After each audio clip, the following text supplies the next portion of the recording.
Welcome.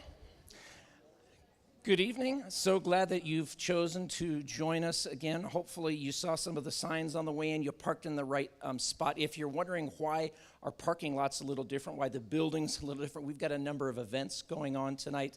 The Alpha Center Gala is going on in our main auditorium. We've got another group. So we only have a certain amount of the hallways. If you need to use the restrooms, the only ones that are open is if you go out and go back that way. There's the men's and the women's bathroom over there, but not that direction. So sorry for the leaking in the building. We thought, speaking on C.S. Lewis, we should have a good English weather. And so we prayed in the rain and got more than we asked for. Now to him who's able to do exceeding abundantly above all you can ask or imagine, right? This is above and beyond all we asked or imagined. So thrilled that you're with us. We had a couple questions, people asking about, hey, where can we hear more of Dr. Jerry Root? For what he has, the time that he spent with us here, the weekend message is online on our Listen and Watch page. And then these two messages will also be on the Listen and Watch page of timberlinechurch.org. And then the broader C.S. Lewis series that we've done, which includes last week and will include next week, that I will be closing us up on, will also be on there if you're interested. And Dr. Jerry Root is on YouTube, about 1,000,004 videos. So you can catch a lot of his lectures. If you want to go deeper, he's given lectures on particular things like the screw tape letters, and he's gone through each section of those. So if you really want to go deep, I would encourage you to listen to those. They're wonderful. Wonderful. So we are thrilled to have Dr. Jerry Root with us tonight. Again, this will be the last night that he's with us. Just as we did last week, Pastor Donnie and I, maybe the last 10 minutes or so, we will be roaming the auditorium here with microphones and would love to have your questions. So tonight, as Jerry is teaching on these particular issues of the intellectual barriers that Lewis faced in coming from faith, moving from atheism to faith, jot down some questions that you might have, and we'll spend some time in Q&A at the end, okay? I think that's it. I think those are all of these. Would you please give a warm Timberline welcome to Dr. Jerry Root.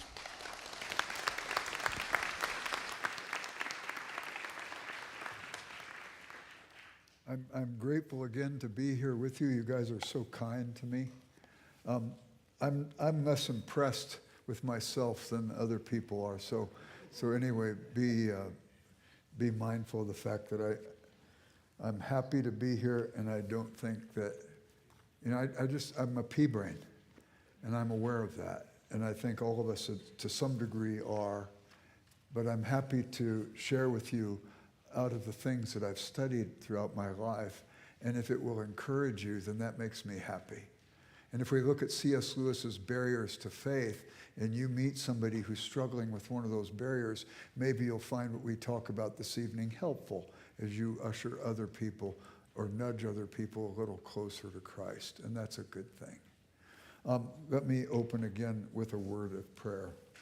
Gracious Lord, there's so much we don't know, and there's so much to know. I thank you that we don't have to be threatened by what we don't know, but instead we could look at these things with a sense of wonder, that we can grow and we can learn more. And every place where we learn, if we're thinking about things properly with faith integration, we discover something of you, and that pleases us. We want to know you, Lord, and we want to follow you, and we want to love you with our heart, our soul, our strength, and our mind. Please, Lord, in some way, nurture us towards being closer at fulfilling that desire and that aspiration. Again, I pray, recognizing that what I offer are just crumbs, but your Son once took crumbs, 5 loaves and 2 fish, and fed the multitude, and they left satisfied. Would your Holy Spirit please do something like that among us this evening, where he takes the words that are given, the crumbs that are given, and he multiplies them so that each person here would hear something that speaks to his or her heart and encourages them. And we ask this all in Christ's name and for his glory. Amen. Jesus said, apart from me, you can do nothing. And I believe that. And that's why I pray, Lord, it's one person offering something. how's that going to connect with everybody else? Unless there's some sort of segue that takes place because the Holy Spirit, who loves you, gave you what you needed. Every once in a while somebody comes up and says, oh, you spoke at something and I got so much out of it. I said, then let's stop and worship Jesus, because he answered our prayer. He gave you what you needed. That was a sign that he was individualizing his love for you. And it moves me deeply, very much so. So anyway, we've spoken of the deep longings last night and Lewis's quest to find the object of his heart's desire. And tonight, I want us to consider how he moved from atheism to Christianity. I suppose it's a little bit of an aggressive evening because we're going to cover atheism, agnosticism, materialism. We're going to cover the doctrine of the Trinity, why Christianity over the other religions, and we're going to solve the problem of evil, all in this little bit of time. So that means then that these topics are all way more complex than we'll have time to look at. But I think we can give you a skeletal structure for how you might think about these things. And then if something's intriguing, you could go dig deeper on your own and grow. And I hope that will be helpful to you. Lewis was raised in the Church of Ireland. His maternal grandfather was the pastor of the church and baptized him there at St. Mark's in Strandtown. And you can go see it. It's really interesting. When his father died, Lewis and his brother sold their boyhood home, and they took money from the home and they put up a stained glass window in honor of his father and mother. And you can go see all of that. It's very interesting. But he was raised in the church, and his mother got cancer, and he died when he was only 9 years old. She died when he was 9. He prayed she would live, and she died. And this is what vectored him away from faith. He said, I don't think this thing is real. I think it must be a crock. And so consequently, he said he was an atheist by the time he was 12. We'll talk about why that's problematic in a minute. But nevertheless, as time passed, he discovered that atheism was insufficient as a worldview, and slowly over the years, he made his way back to the Christian faith. And he became an adult convert to Christianity when he was 33 years old, September 28, 1931. Well, let's look first at his atheism. He makes it clear that negative knowledge is more difficult to assert than positive knowledge. When you talk to somebody and they say they're an atheist, always get them to define the term.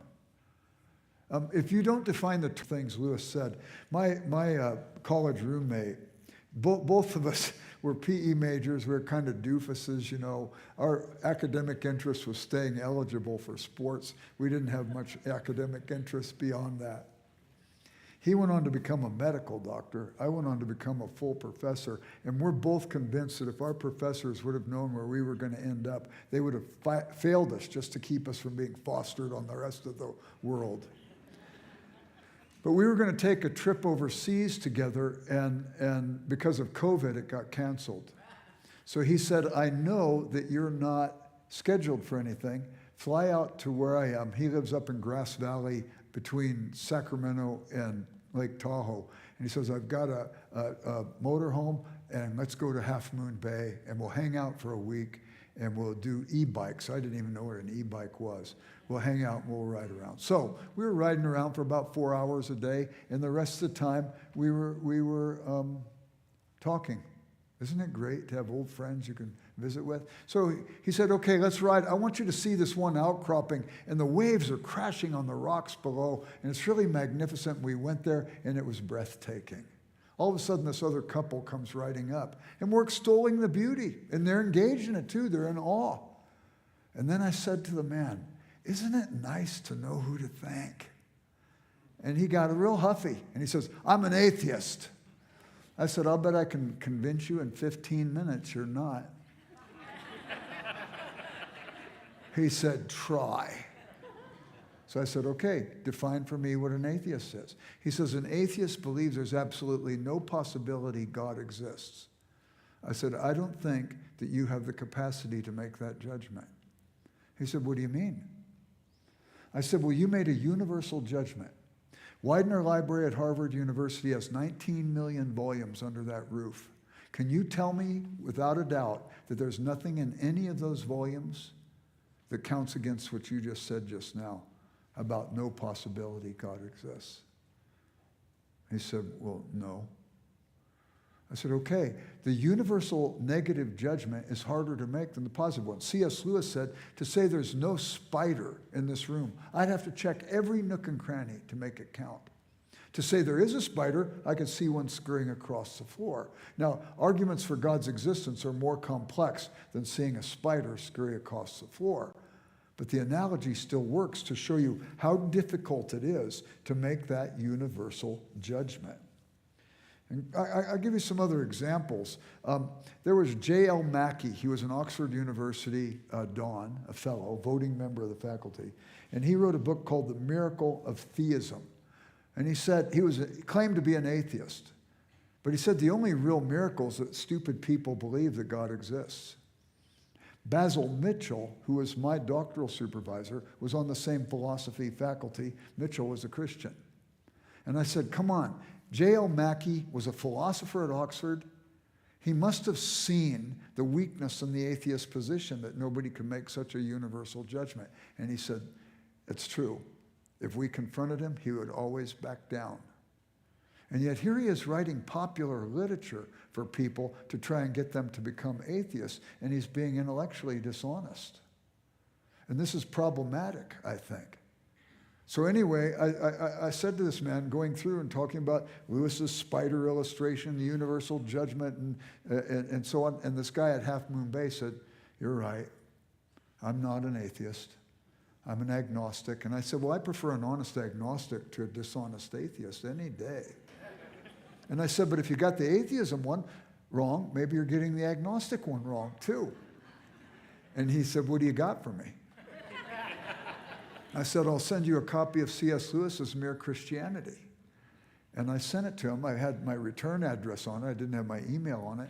2 weeks later, I get an email from this guy. And he said, I read the book. I'm moving in your direction. And that shows you the weakness of the atheist position. And Lewis understood this.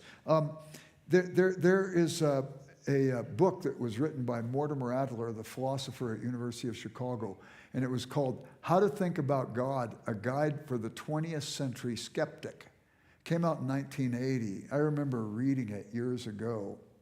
And he asserted in that book that he set forth arguments for God's existence that were beyond a reasonable doubt. Basically, he set forth Thomas Aquinas's four causes and Aristotle's four causes and Thomas Aquinas's 5 ways. It's a very convincing book. But I read it, and Adler said he wasn't a Christian, but he set forth arguments beyond a reasonable doubt. And I go, wow, what's going on? His wife was a Christian, and she put him up to writing this book. Eminent philosopher. He's the guy that put together the great books of the Western world, and he's also the guy that was the last editor-in-chief of the Encyclopedia Britannica. Towering intellect, wrote about 60 books. So I started praying for him every day. And I remember after 2 years, I said, I should see if I could visit with him. So I called his secretary and said, does he ever meet with mere mortals for lunch? And she said, yeah, he does on occasion. I said, where does he like to go to lunch? She says, Crickett's or Lowry's. Those are the 2 most expensive restaurants in Chicago. I said, put me out for about 6 months. It's going to take me that long to save up to go to lunch with him.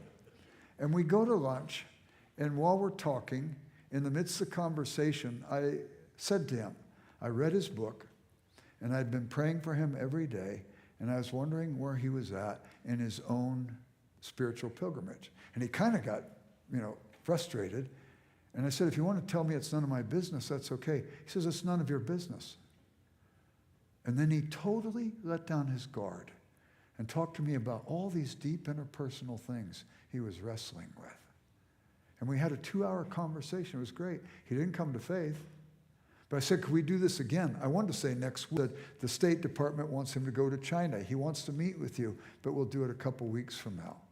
And then she called me up and said, by the way, William F. Buckley wants him on firing line in Washington, D.C., so he needs to change the thing again, and so we changed it again. And then 2 weeks later, she calls me up. Her name was Marlis, and she said, Jerry, he went into the hospital, deathly ill. We don't expect him to come out alive.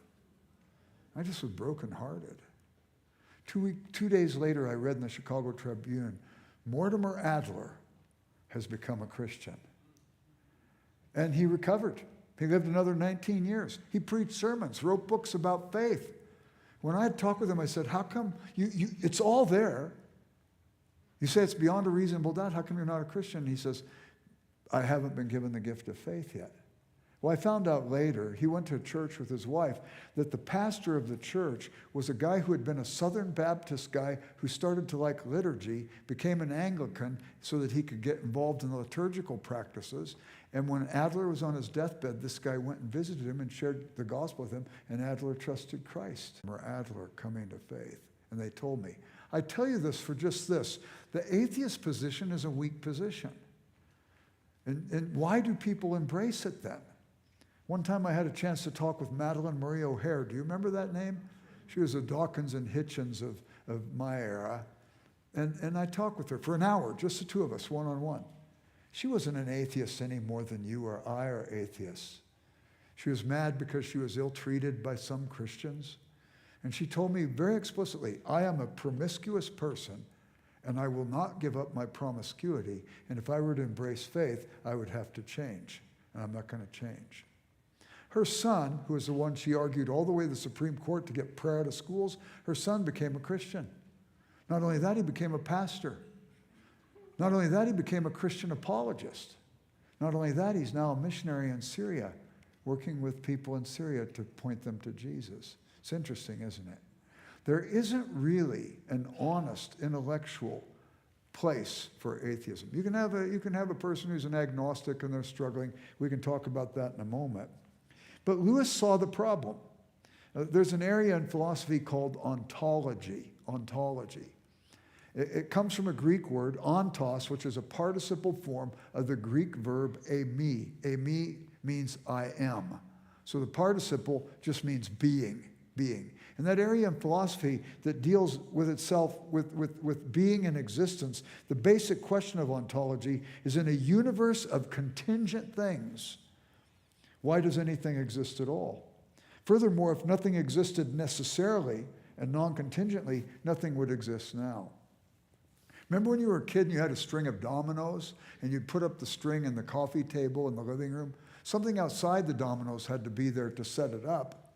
And when you went to push the first one over, and hopefully if you set them up, you got to push the first one over before your little brother or sister pushed the first one over, and then a new string of contingencies happened. You slugged your brother and sister. You push the first one over. Something outside of the string of dominoes had to exist to knock them all down. A contingent thing is something that has something else that accounts for its existence. You're here contingently upon the fact that your parents got together years ago. You were conceived. You're here because you had so many meals. You had so much sleep. You had so much in your own personal development. All these are contingencies. Your parents were there because there was somebody who was there before them. You can't have a string of contingencies ad infinitum. If it's possible for a thing not to be or to be, then there must have been a time when nothing existed unless something was prior to the existence of all other things. Something is necessary. And Lewis began to see this. And he saw the atheist position was not a fair-minded position. Matter of fact, if you want a window into Lewis's thinking about this, he wrote an essay called The Seeing Eye. I want to read you a few excerpts from this essay. The thing that prompted it was, remember who the first astronaut was? It was Yuri Gagarin, the Russian Soviet cosmonaut. He went up, did one revolution around the earth, landed, and said, there's no God that exists. I was in outer space and I didn't see him. And there was a pastor, W.A. Criswell in Dallas, Texas, who got in his pulpit that next Sunday and said, if that Soviet cosmonaut really wanted to see God, all he had to have done was step outside of his space capsule and he would have seen him in a hurry. Well, Lewis responded to the same statement by Gagarin. Only maybe it's not quite as humorous, but it's very perceptive what he wrote. He said, the Russians, I am told, report that they have not found God in outer space. On the other hand, a good many people in many different times and countries claim to have found God or been found by God here on earth. The conclusion some want us to draw from these data is that God does not exist. As a corollary, those who think they have met him on earth were suffering from a delusion. But other conclusions might be drawn. He gives two sort of nonsensical ones, and he gives two that are substantive. One, we've not yet gone far enough in space. There have been ships on the Atlantic for a good time before America was discovered. Two, God does exist, but is locally confined to this planet. Three, the Russians did find God in space without knowing it because they lacked the requisite apparatus for detecting him.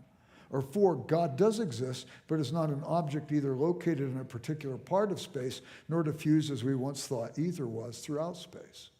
The first two conclusions do not interest me. The sort of religion for which they could be a defense would be a religion for savages, the belief in a local deity who could be contained in a particular temple, island, or grove. That, in fact, seems to be the sort of religion about which the Russians, or some Russians, and a good many people in the West are being irreligious. It is not in the least disquieting that no astronauts have discovered a God of that sort. The really disquieting thing would be if they had. The third and fourth conclusions are the ones for my money. Looking for God or heaven by exploring space is like reading or seeing all Shakespeare's plays in the hope that you will find Shakespeare as one of the characters or Stratford as one of the places.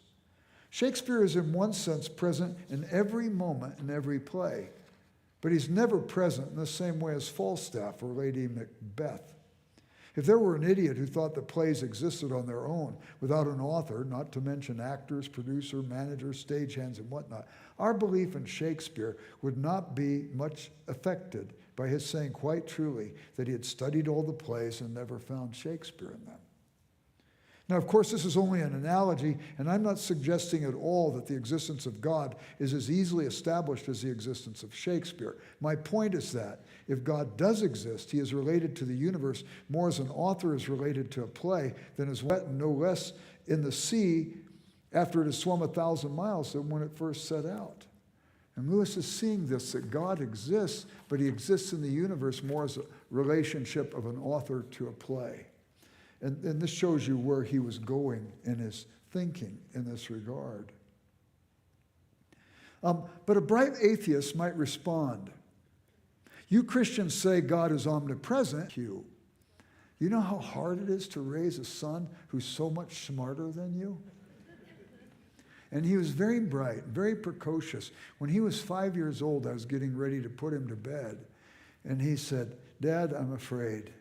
He was never afraid. Jesus will be with us. Dad, how could Jesus be with me and be with Alicia and be with you and Mom? So now he's starting to ask the question of the bright atheist. If I can't see him, how do I know he's there? And so I told him, because he's looking for an embodied or corporeal understanding of God. And I said to him basically this, that God was omnipresent. He said, what does that mean? I said, it means ubiquitous, so go to bed and stop worrying about it. No, I said, omni is a Latin prefix, and it means all. And omnipresent means he's all present. He's everywhere. And he said, Dad, if he's everywhere, how come I can't see him or touch him? And I don't know about you, but in a moment like that, I start praying. I know people whose parents said some dumb things to them when they were young, and it caused their life to vector. And I just say, Lord, Lord, Lord, here's my young son. Help me not say something that will confuse him. Help me to say something that will help him understand the complexity and get his little 5-year-old mind around it. And we had a lead mold. And we would take lead and we would heat it up and we'd put a dipper in the mold and we'd fill the lead mold and so on. And he knew about that. He had done it with me. I said, Jeremy, you know our lead mold? He said, yeah. If I pour lead in the mold, it fills up the whole mold. Is there any room for anything else in that mold? Oh, no, Dad. I said, what if God was like lead? And he filled up your whole bedroom You could see them and you could touch them. Would there be anything else in your bedroom? He says, oh no, Dad, it would push everything out. It would push my bed out. It would push my toy box out, everything. I said, okay, so if God is omnipresent like that lead that you can see and touch, in the universe, would there be room for anything else? He said, oh no, Dad, it would push everything out of the universe. I said, okay, if God exists in a way that is omnipresent, then there must be a way that that existence could be there, and there would also be room for other things. And I talked with him then about immateriality, and he began to get it. And Lewis wrote it this way: God does not fill space as a body fills it, in the sense that parts of him are in different parts of space, excluding other objects from them, pushing them out, in other words. Yet he is everywhere, totally present at every point of space, according to good theologians. Consequently, Lewis talks about the fact that if God is omnipresent in a way that is compatible with material things, and there's an immateriality, then we must meet the principles of perception. In this room right now, there are all kinds of things bouncing around that we're not aware of. Maybe somebody sneezed and there's some microbes floating around. Or there's maybe some beer commercials going on, right? There's a radio broadcast somewhere, and there's all this stuff floating around. And none of us are meeting the principles of perception. We haven't set up a radio receiver. Or maybe we don't have our Wi-Fi set up. That stuff's compatible with our being in here. It goes on. What are the principles of perception? And Lewis says we have to be ready to meet God halfway. He's made himself known to us in some senses. So the atheist also has to not only look beyond their materialism, but they have to recognize that their materialism is the supporting worldview that backs up their atheism. And basically there are three, this is again, skeletal structure. We can go deeper with this and wider. There's basically three materialistic positions. One position is there is no God, and everything that we see in the universe just happened. Just happened. I don't think anybody really takes that position overly seriously. You'll see it floating around in popular society, but I don't think they take it seriously. Plato in the Timaeus wrote, now everything that becomes or is created must of necessity be created by something, by some cause. For without a cause, nothing can be created. Lewis put it like this: it is clear that there was never a time when nothing existed, otherwise nothing would exist now.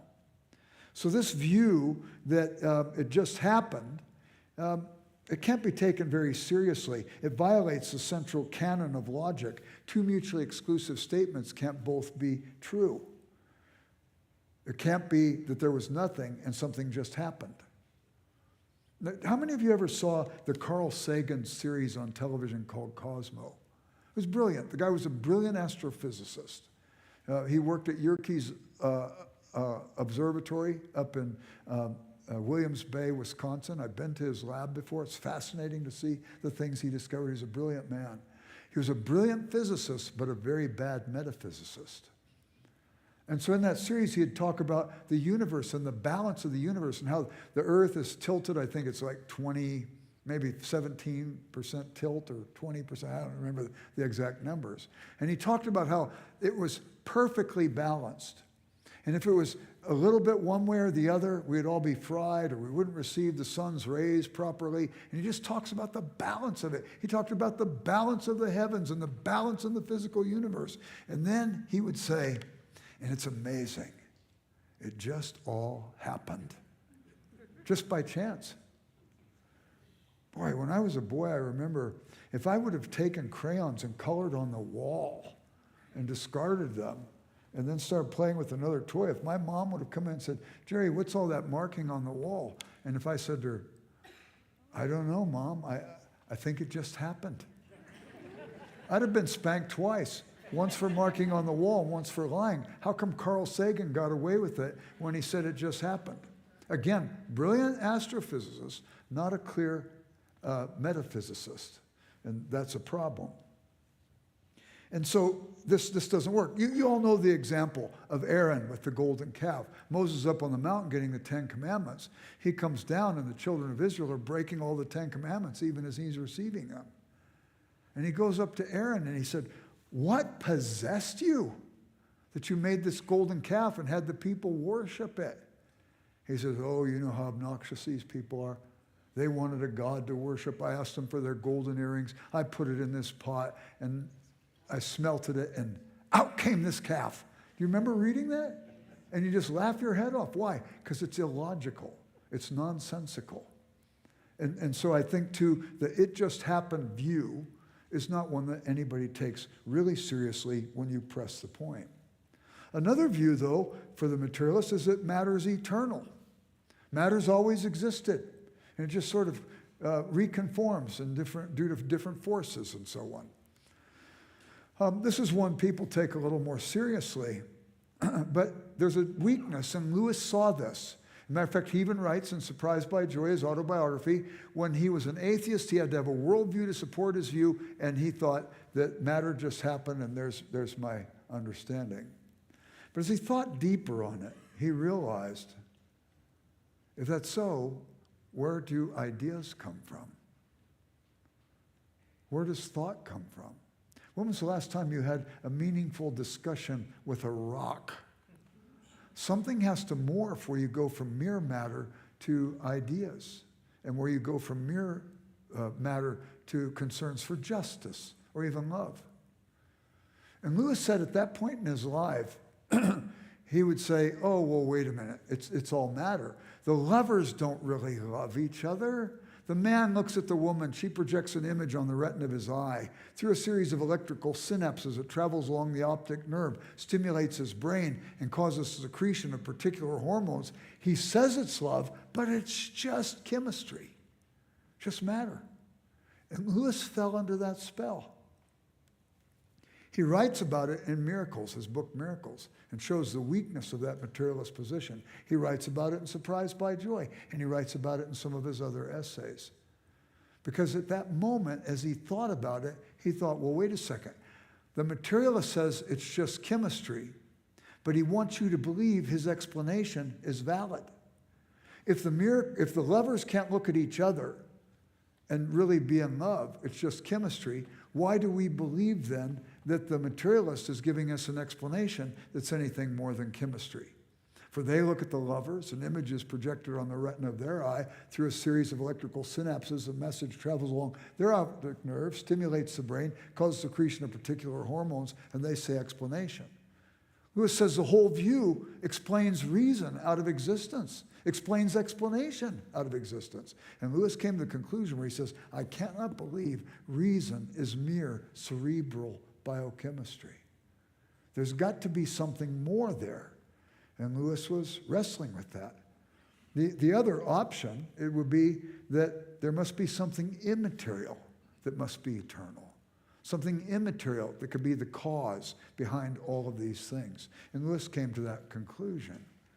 But he also moved towards being an agnostic.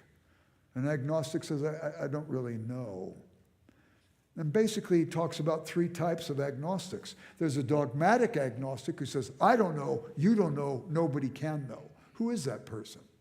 That's the atheist who sees the problem in the atheist position, and so they cloak themselves like the wolf in sheep's clothing.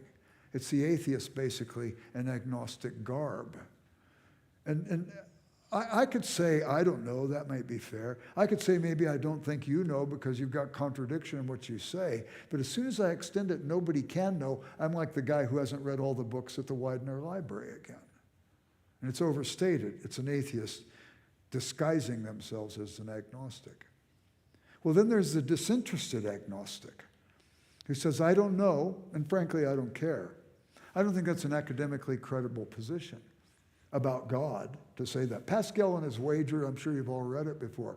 Pascal in his wager said that there's ways to look at this. I could say, there's my wife's flash of lightning in total darkness. The wager is if I'm gambling here, and what am I suggesting? I'm basically suggesting that I'm suggesting we move on to the next point. I don't know why I'm drawing a blank on this right now. Somebody know Pascal's wager? Want to throw out the first thing? Oh, I believe, huh? If I believe and I'm right, I gain everything. If I believe and I'm wrong, I lose nothing. If I disbelieve and I'm right, I gain nothing. If I disbelieve and I'm wrong, I lose everything. Only in this wager, Pascal makes it clear, I'm not wagering francs and centimes in his day, or euros, or dollars and cents. I'm wagering my eternal destiny on this issue. It doesn't prove that there's a God, but it shows why the agnostic position is not so much a tenable position. Now, there was a guy named Robert Ekval. And Robert Ekval was a missionary in Tibet. He was actually a Wheaton grad years and years ago. And he said he started meeting with this Tibetan Buddhist monk, and they developed a friendship over 6 months. But every time he talked to the monk wasn't so feeling like he needed to commit to any kind of Christian position, because he believed in reincarnation. He'd get the lives that he needed for what he was going to do. And he would keep coming back, reincarnated, and so on. Finally, Ekval said this monk came to him and said, after 6 months, I want to become a Christian. And Ekval led him to Christ. And he said, what made the change for you? He said, I started thinking about it. If you're right, and if I'm right and you're wrong, you're going to get as many lives as you need till you put it together. But if you're right and I'm wrong, then this is the only life I get. I'm going to make a decision for Christ, because I'm going to hedge my bets here. And it's Pascal's wager in an Eastern context of sorts. But nevertheless, you start looking at this stuff about the disinterested agnostic. I don't know, and frankly, I don't care. Mortimer Adler, in his essay on God, by the way, Adler discovered in many years' study that there were 102 major ideas discussed in Western civilization. I heard him once giving a lecture, and he said to these students, he didn't think he became educated till he was 60 years old. A student shot up his hand and said, Dr. Adler, you said you didn't think you were educated till you're 60. To make that judgment, you've got to have a standard. What's the standard? And he says there's 102 major ideas discussed in Western civilization. He wrote an essay on each one, showing where it begins and how it developed over history. And he said, I think you have to have a working knowledge of those 102 ideas. Not an exhaustive knowledge, but one where you understand what's at play in those ideas. Have you ever been in a discussion group and you're going to read books and discuss them? And somebody says, hey, this month let's read C.S. Lewis's Great Divorce.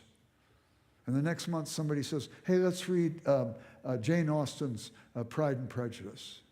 And the next month somebody says, let's read War and Peace. And nobody shows up that week because they're all guilty they couldn't get the book done in that short of time.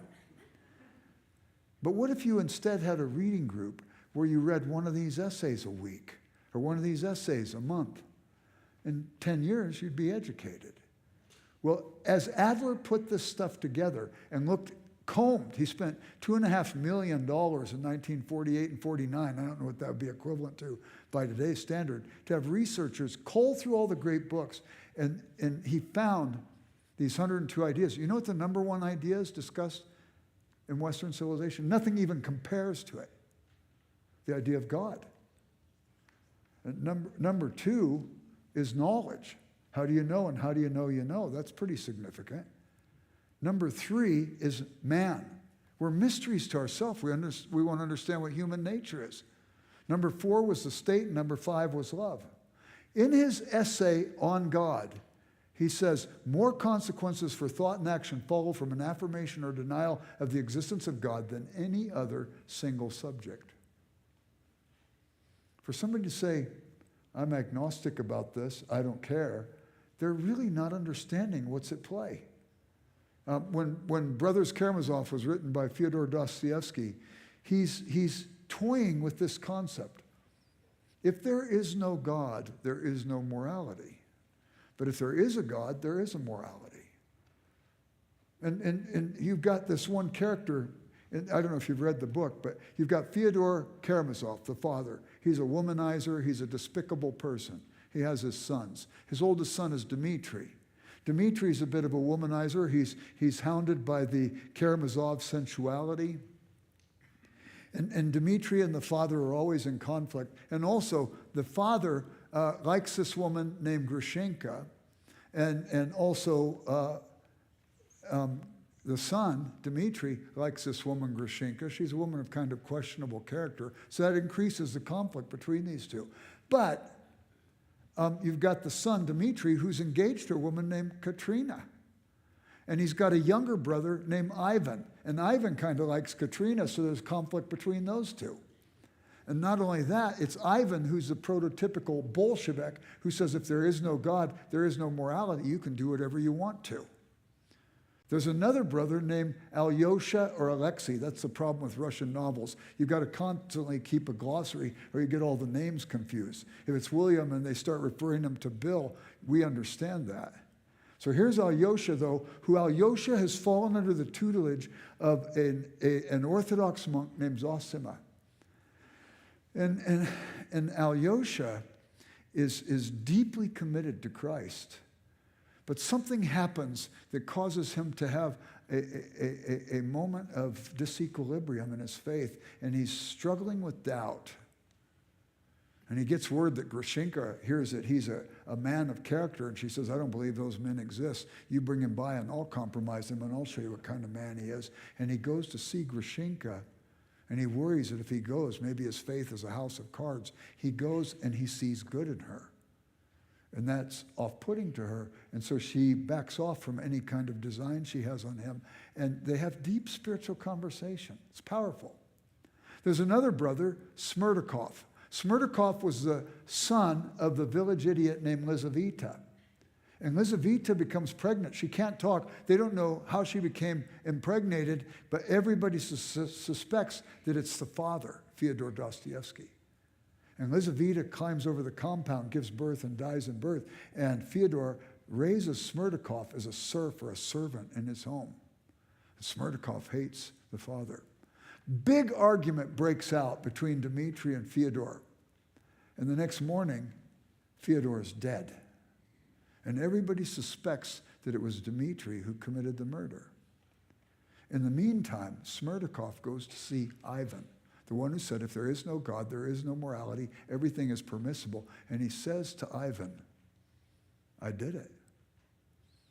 I committed the murder, and I got it so that it got passed off on Dmitri, and everybody thinks it's Dmitri.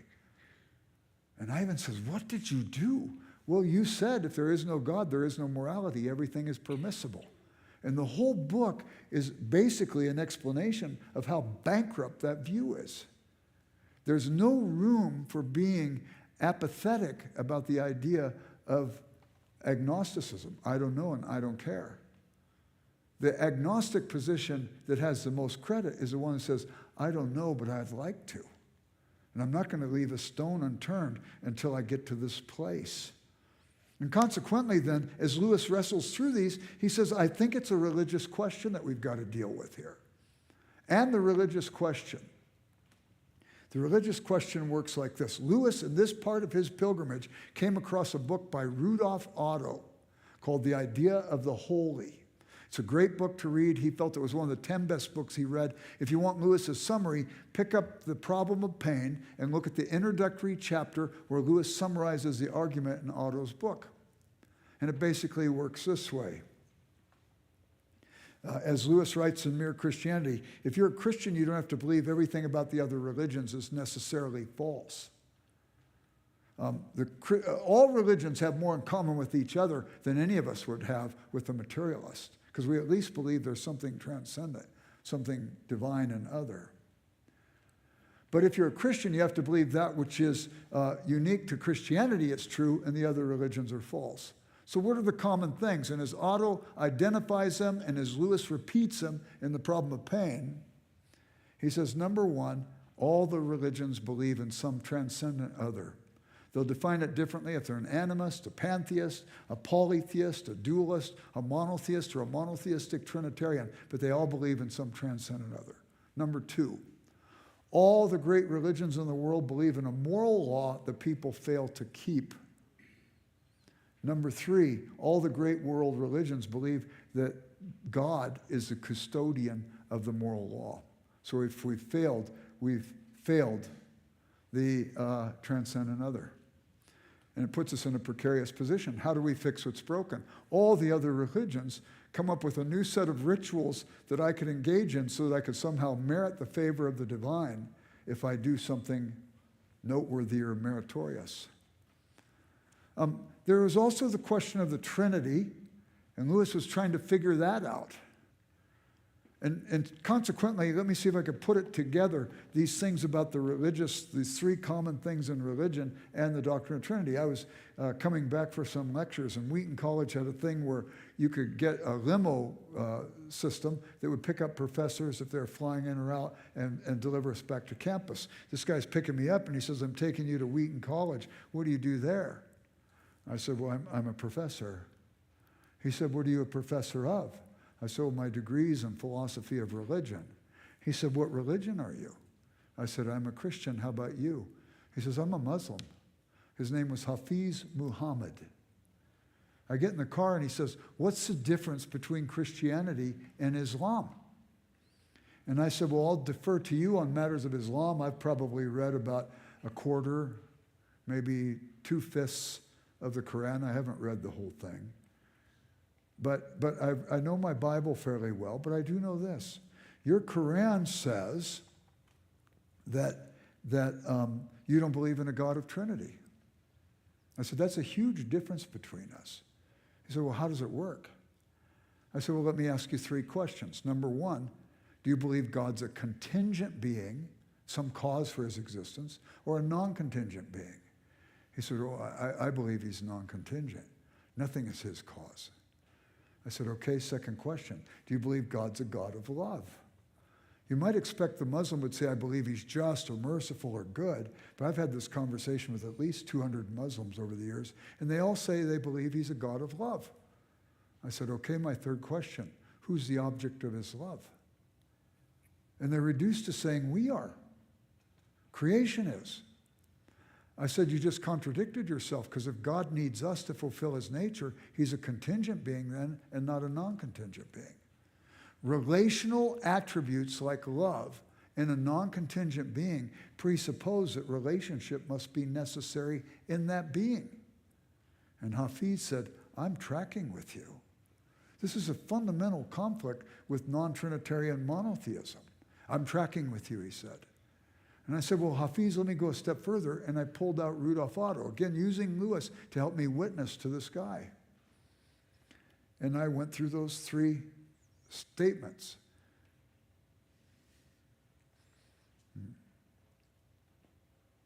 I said, you know, if there's a God, then we have to begin to believe that something numinous, something divine, something transcendent is out there. And secondly, we have to believe there's a moral law that people fail to keep. And thirdly, we have to believe that the divine is the custodian of the moral law, so if we fail to keep it, we've offended the divine. He stopped and he says, I'm tracking with you. He said, I believe in God, and I believe in the supernatural, and I believe in hell, and I don't want to go there. And I'm doing the best I know how to keep from going there. And I said, and how's that working for you, Hafiz? He said, I live in fear. I live in fear. And I said, you don't have to be afraid. And with hope, he said, how's that? And I talked with him about the fact you can't do anything to fix what's broken, but you can depend upon what God did for you to fix it. And Lewis got to that place in his own life. And he said, okay, if God exists and he's out there somewhere, how do I get to know him? I can't get to know God personally any more than Hamlet could get to know Shakespeare, he writes in his autobiography. And then in time, he said, wait a minute, I realized my analogy was a good one. If Hamlet ever wanted to get to know Shakespeare, he couldn't break out of the play to get to know the author. But Shakespeare, the author, could have written himself into the play as Shakespeare character. And you've got preliminary considerations How this thing affects us at one moment may affect us differently. I mentioned it last night about the guy whose wife was dying of cancer, and he was so angry and so on, and then was so moved because his wife did better. You at different stages in your life, you approach these things differently because you're getting some pain, anger maybe, tears. Maybe you find in time some resolution and so on. There's another thing that I think is important here are some definitions. There's a word, theodicy, not theology, theodicy. Comes from two Greek words, theos meaning God, and dike, which means justice or righteousness. It's the discussion of the justification of God given the fact that evil exists in the world. How do we resolve this? And you have these different views in theodicy, in both philosophical theodicy and theological theodicy. One view is there's a kind of free will approach to the problem. Evil is a consequence of the ill use of free will. Another approach, and that's Augustine and Boethius who argue that. They're kind of the fountainhead for that position, and it develops throughout our Western tradition. Another view is a soul-making theodicy. This comes from St. Irenaeus. We may suffer, but somehow in the midst of our suffering, we can cultivate courage, fortitude, character, virtue, and so on. So you have the soul-making theodicy and you have the free will theodicy. Lewis, as he picks up on it, says in his book, The Problem of Pain, quoting Thomas Aquinas, if anything exists, nothing which implies contradiction exists in the divine omnipotence. Nothing which implies contradiction exists in the divine omnipotence. That means there's some things God can't do. If God is good, he can't do evil. If God is loving, he can't be unloving. If God is just, he can't be unfair. If God is immutable and unchanging, he can't be capricious. God is consistent and all-powerful to do that which is consistent with his nature. He can't do anything contrary to his nature. That means if God creates a world with certain principles, he can't both create it and not create it at the same time. He doesn't do nonsense. One time I was getting into a cupboard at my house, and I opened the cupboard and a pipe wrench fell on the ground. So I picked up the pipe wrench, but I forgot the cupboard door was left open. And when I stood up, I banged my head. You know, the Bible says God has the hairs of our head numbered, which means he knows less and less about some of us every day. My head was bleeding, and in that moment, I let God know what I thought of his universe. But what did I really want God to do? Did I really want cupboard doors not to stay where they were? Did I want a universe that operates that way? Do I want to get on an airplane when the laws of aerodynamics are sound, and all of a sudden the laws of aerodynamics change mid-flight? Do I want to park my car at a mall and then come back out to get in it and find out now it's parked in a parking lot in a mall in Nebraska?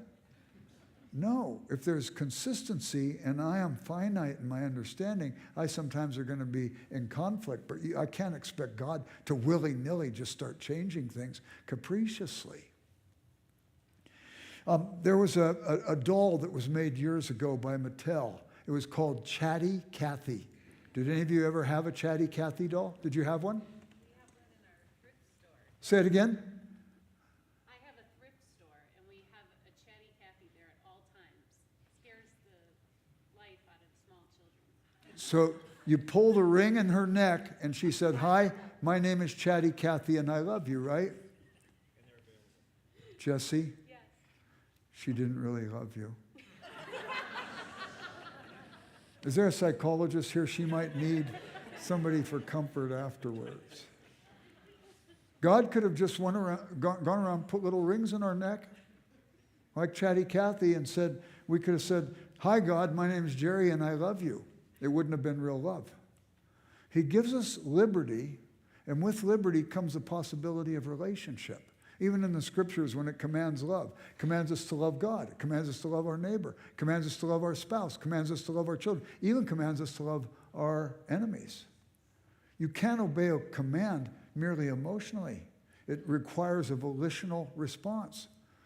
So God makes us, and maybe somewhere along the line, I just want God to intervene. Maybe I've prayed, God intervene. You're a big guy. What's your name? You. Me? Yeah. Mark. Mark. Oh, I met you earlier. Mark. So Mark's a big guy.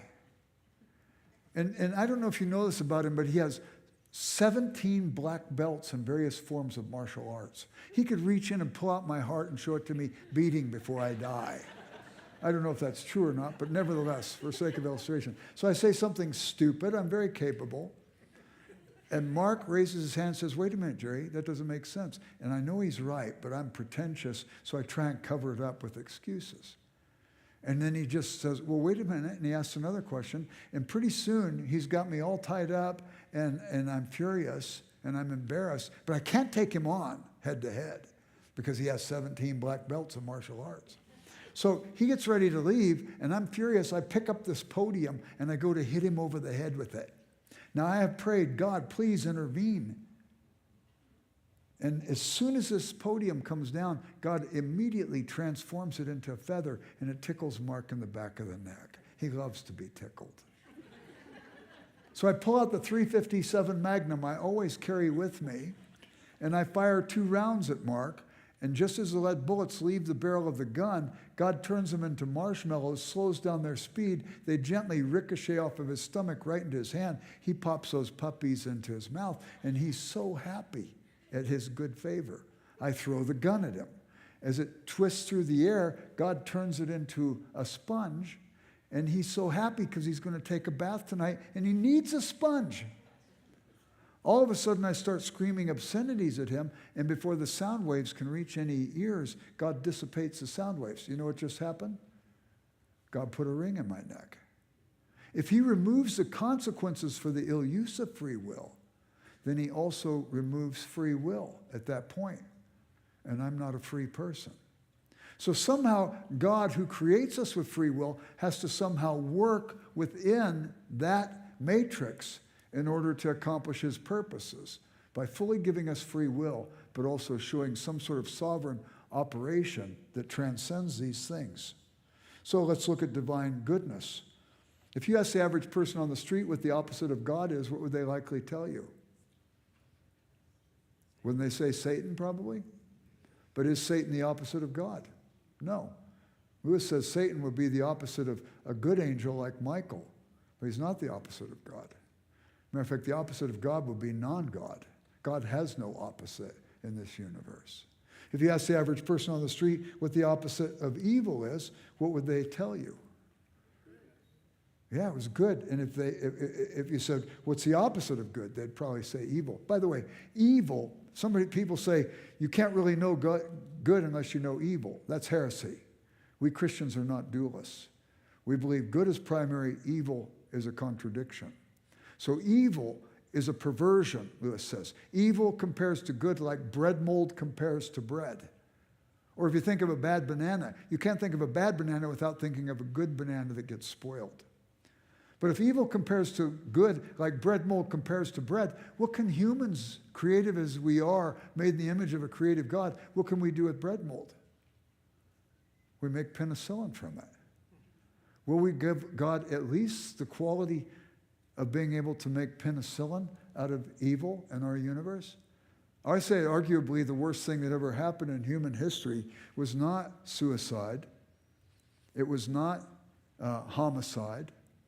It was not regicide. It was not genocide. The worst thing that ever happened in human history was deicide. We killed God when God came to prove his love for us. What did God do with that event? He didn't stop it, but he turned it on its head and made it the greatest demonstration of his good to us. And so I think as we begin to look at how Lewis came to this and started to look at the cross and saw how we could find this solution to the problem of evil, principally in the cross. And he also says this, even about Satan. Since God suffers him to be, God must have some plan where he can even use Satan for good. I remember reading in Luke 4 in my devotions, and it's the temptation of Christ in the wilderness. And Jesus hasn't eaten in 40 days, and Satan says to Jesus, if you're the Son of God, command these stones be turned to bread. And I remember thinking, why didn't Jesus just turn Satan into a loaf of bread at that moment? It would have made life a little less complicated. But if a good God allows him to exist, then a good God must believe he could bring greater good of his existence and his non-existence till he's done with Satan, till he's done with anything that Satan might be doing, whereby God would be ultimately working out his good plan. Remember Joseph, he says to his brothers, if you meant evil against me, God meant it for good. That God's at work in all of these things. And Lewis plays this out when he looks at the concept of divine goodness. And if you go back to the St. Irenaean, a theodicy that sees how there's soul making. In this process of this difficult world, this veil of tears, as the poets called it, you begin to see that God is at work to develop in us a sense of courage, a sense of fortitude, a sense of justice, rendering to others their due, where we would even assume the pain of others in order to alleviate their pain, and move towards Christ-likeness in that process. So anyway, that's basically how Lewis resolved these things. There's much, much more to it, but that should give you a skeletal structure as to where you might go with it in your own thinking, okay? So we have time for some questions? Yes. Ooh, hot. Yes, we do. We want to take about the next 8-9 minutes or so and have Dr. Root answer some questions that you might have. So raise your hand if you do. Pastor Donnie's going to be on this section. Here's one. I'll be on this section over here. What's your name? My name's Julie. When you started Julie. this lecture, you said that you talked about Lewis's mother passing away, and you said he became an atheist, and you said you were going to come back to that and tell us there was a problem with that. Do you remember? Yeah, well, he became an atheist, and what ended up happening was he recognized that his atheism in time wasn't sufficient to take care of things. Atheism was a quick move from Christianity, but it was the Christianity of his childhood. He says, I want God, not my idea of God. I want my neighbor, not my idea of my neighbor. The God that he was an atheist about was the God that was an insufficient God. It wasn't complete. He had people at his church, well-meaning people, I think, but they were irresponsible. They said, if you pray for your mother, she'll get better. I don't think you could give that guarantee to a child. And then she got worse, and they said, pray harder. So he thought that her survival was contingent upon his prayers. And he just prayed like a little boy who didn't want to lose his mother, and she died. What God did he reject? He rejected that God. It was a misrepresentation of God. So he becomes an atheist, and that rest of the process of moving from atheism, it's supporting materialism through the various kinds of agnosticism, moving towards a theological understanding or religious understanding that said Christianity with the incarnation, whereby we can be made right with God, is better than the religions that say you're in trouble before God, you violated his law, and you are going to have to get right by doing something yourself, meriting God's grace. And he saw that didn't work. I've been in a lot of religious forums before where they'll have people, Buddhists, Hindus, Muslims, Jehovah's Witnesses, whatever. And always when I'm in them, I always try and sit at this end of the stage. Because I know at the end they're going to say, okay, what is it that allows people in your religious structure to be made right with God? And every one of them, it's some system of works, some system of personal merit. And then all of a sudden it comes to me and I'm saying, there's nothing you can do to fix it. But you are so beloved of God, the God of Trinity, whose love is essential to his nature. This God loves you, and he has chosen to fix it for you, which you couldn't fix for yourself in Christ. So that was all part of moving from the atheism of his childhood to moving towards his robust faith as an adult. Is that fair? Julie. Thank you, Julie. Anybody else? Here's one back here. By the way, a lot of the stuff that I told you tonight, it's in Surprised by Joy, and you'll get it in his book, Miracles, also. It's very helpful. Yes, first name, sir? My name is John, and Don? John. John? Yeah. materialists and physicists and everything like this, they talk a lot about determinism and lack of free will. Uh-huh. And so, could you comment a little bit on free will and sin and repentance in the world as we see it? Okay, I don't know exactly. That was a big question. You got me. You know, I don't know enough about physics to maybe see if I'm scratching where you're itching and so on. But did I mention last night about the idea of foreknowledge and free will? Did I read it to you, what Lewis wrote about it? No. I brought it because it might stretch into the area that you're talking about. That would be good. Huh? I brought the quote from Lewis. It's here somewhere. Oh, well, I don't find it, but let me give it to you basically. This is from Boethius, The Consolation of Philosophy. If God foreknows what I'm going to do before I get there, am I really free when I get to that point?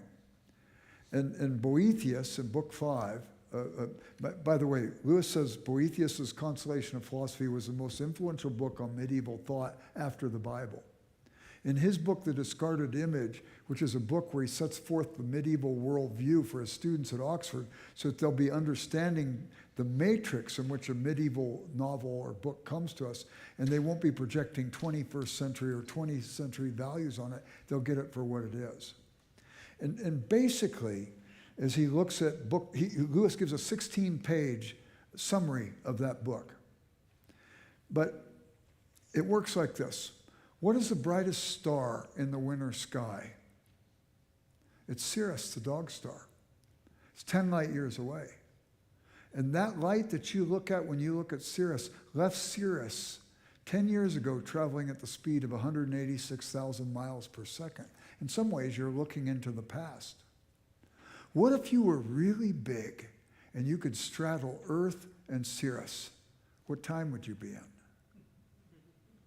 And not only that, what if you could be present at every step when that photon of light was traveling along that 10 years at light speed? So that you, when the light arrives at Earth, you're already there, but you're also still where the light left, Sirius. In other words, Boethius is saying God is not perpetual and that he moves from one minute to the next, leaving behind where he's been as he moves towards something else. We do that. We go through time like that.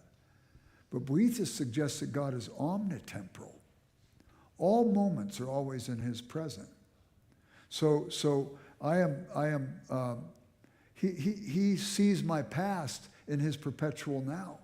If he has to judge me, he doesn't have to pull together a courtroom and find witnesses so he can find out what I did. He sees me doing it in his perpetual now. When God looks forward to my future, he doesn't have to be in a continuum looking forward. He sees it in his perpetual now. You're shaking your head, yes. I'm seeing you in my now, and I in no way inhibited your freedom in that moment. And that's the kind of thing that Lewis is looking at. If you read the chapter in Mere Christianity about time and eternity, it is so fed by Lewis's commitment to Boethian thought at that particular moment. And you might find that that's helpful. Is that helpful at all?